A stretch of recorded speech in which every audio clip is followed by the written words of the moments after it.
Hello and welcome to the Punters Preview for Group 1 racing across Melbourne and Sydney this weekend, headlined by the Australian Cup and the Vinery Stud Stakes, as well as the Tancred in Sydney. I'm your host, Alex Donnelly, joined as always by Katelyn McDonald. G'day, Katie.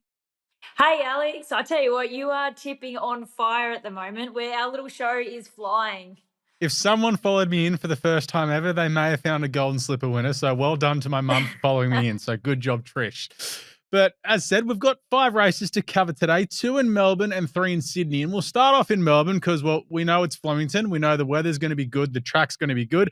And it's the Australian Cup. And I think they're going to absolutely go like the clappers here with Pride of Jenny and Deny Knowledge in there. How are you looking at this race? Yeah, I think, let's put it this way, it's going to be a genuine run race. There's no doubt about it. I'm heading with Middle Earth. I thought what she did first up was pretty incredible, where I was expecting a big run from her, but for her to win and win as well as what she did, I think there's only improvement there.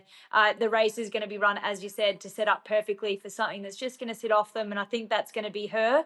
And yeah, what a race it's going to be. I think Zardozi, who I actually didn't find a spot for in my numbers, who loves Flemington, is a really good chance. Deny Knowledge, I think the way that she produced her win first up at Caulfield was brilliant, and there's no reason why she can't go backwards. If Pride of Jenny from one can just lob there and Deny Knowledge outside her, I think it's going to be some race, and they're going to take some catching, Pride of Jenny in them. They are, and we've had Kylie Rogers come out this morning and saying they're going to shout the bar at Flemington if Pride of Jenny wins. As someone who's going to be there on a bucks, I'm kind of hoping Pride of Jenny can win it. Yeah, oh gee, she's going to give a side, isn't she? She's come back really well, and Deny Knowledge as well. So those two front runners, they're definitely gonna set the race up, but they might not be caught either. I'm with you with Middle Earth as well. I think it sets up perfectly. But let's go to race number 9. This is a really exciting race. It is the Roy Higgins over 2,600 meters. But the big thing with this is it is a win and you're into the Melbourne Cup. So some horse on Saturday afternoon at about 5 o'clock, their connections are going to party all the way through to that first Tuesday in November. Oh yeah, it absolutely is. It's a great race as always, and I've landed on Berkshire Breeze here. I just love this horse. 1 for 1 at the track and trip.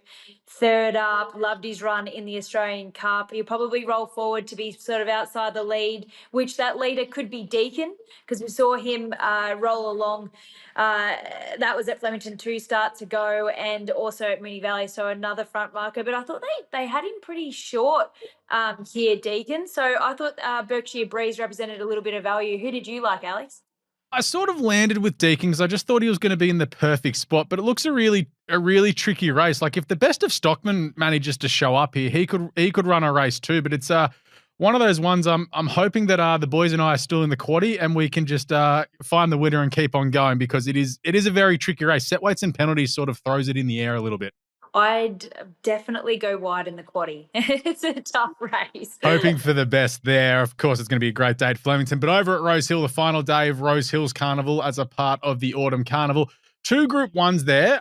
It's apparently meant to rain cats and dogs over the next 2 days. What's it like in Sydney right now? Yeah, it is building up to be quite a thunderstorm. So I think it's going to be pretty impressive for that one, and we're going to get a lot of rain. I have a feeling that it's definitely going to be on the worst side of soft, and maybe getting into the heavy range if we get all the rain that is predicted on Saturday. Okay, with that being said, let's get to race number 6. It is the first of the Group 1s. It's the Vinery Stud Stakes. Treasure the moment, the Glamour filly. She's very, very short at the moment. Are you going to go with the star, or are you looking around to given the wet track? I am looking around her. I think I found one here, Alex, in Benadryl, and this is the horse from Flemington, so you'd know her quite well. She's by Manhattan Rain, out of a war mare, so I think she'll be an absolute swimmer. We've seen her win 2 on a soft already. She hasn't seen a heavy track, but I think there's something about this filly. I think she's pretty good.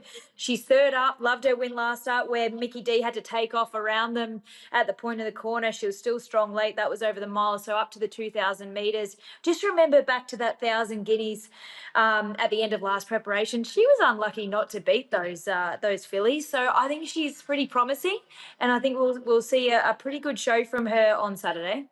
She is big odds, and War, for those who don't know, was by More Than Ready, and when we see More Than Ready, they do come out quacking, so it won't be a shock to see Benegill absolutely get through the wet going there, but it's a good race. Like, I don't actually mind Verona Rose, the Castelvecchio mare, out of a French mare as well.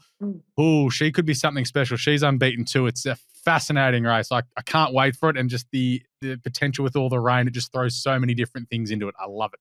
Yeah, I love chaos. absolutely. Race number 7, the Star Kingdom over 1,200 meters. So this is for the Group 3 sprinters. So these are those horses that are just that level below the guns that we have at the moment. But you have a look through this race. It is full of quality.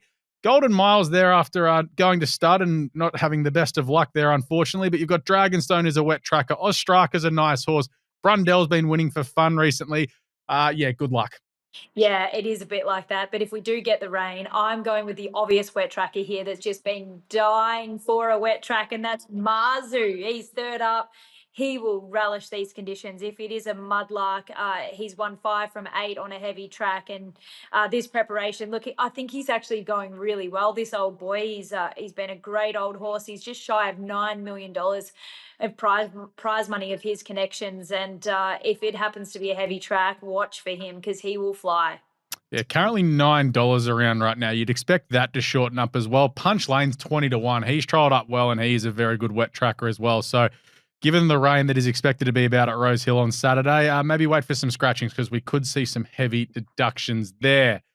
The next and final event here on the Punters Preview is race number 8. It is the Tancred Stakes over 2,400 meters. Dubai Honor turns up. You've got Zaire for Chris Waller turning up. You've got River of Stars down the bottom. Lecreek's come across from New Zealand.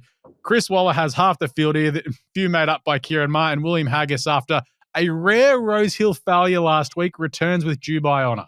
Yeah, it's a fascinating contest. I'm really looking forward to this. But I think Vauban's the horse that you want to be on. He was excellent first up at Rose Hill Gardens, where he had a lot against him. I mean, he carries on a little bit in the yard. He gets really hot, but it just didn't seem to bother him at all. And he looked like he had so much improvement in him, Alex. So I just can't see him going backwards. I think that he's going to be really tough to beat.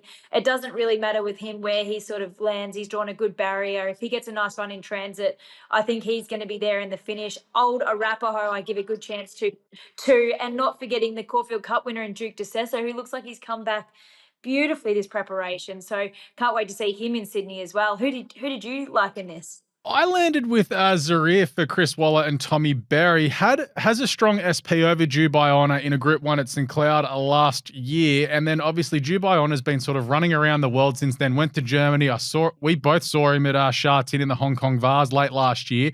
Now, Zarire's only had one run since then. It was in the Pre-Foy, which is a lead up to the Arc, and now comes to this. So I'm like, okay, he's got sort of more improvement, I think, to come. And Chris Waller, I've seen what he can do with these horses, but he's a bit of a throw in the dark at about $15. But Circle of Fire's going well, and we know what he did on a wet track last year in the Sydney Cup. So, look, a lot of horses can win this race. I'm loath to rule out anything. It's another wide one in the quaddie for the punters, I think. Definitely. It's going to be one of those days, especially if the rain does come. It's going to increase some of the horses' chances and obviously decrease some of the others. So it's going to make for some fascinating tactics from the jockeys.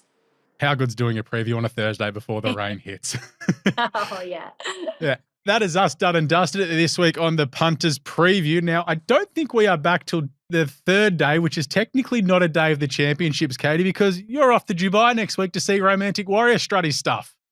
Yeah, looking forward to getting to Dubai next week to see the champ. He's definitely not gone backwards from his Saudi Cup performance, which was incredible watching him there. So, yeah, fingers crossed, back on the turf over the 1,800 metres in Dubai. He's going to take some beating. So that'll be next Saturday night, early Saturday morning for those playing at home in Australia. But Katie, thanks once again for joining us. Thanks, Alex. I look forward to our next preview and good luck to everyone on Saturday. I wish everyone luck. We'll catch you next time on the Punters Preview.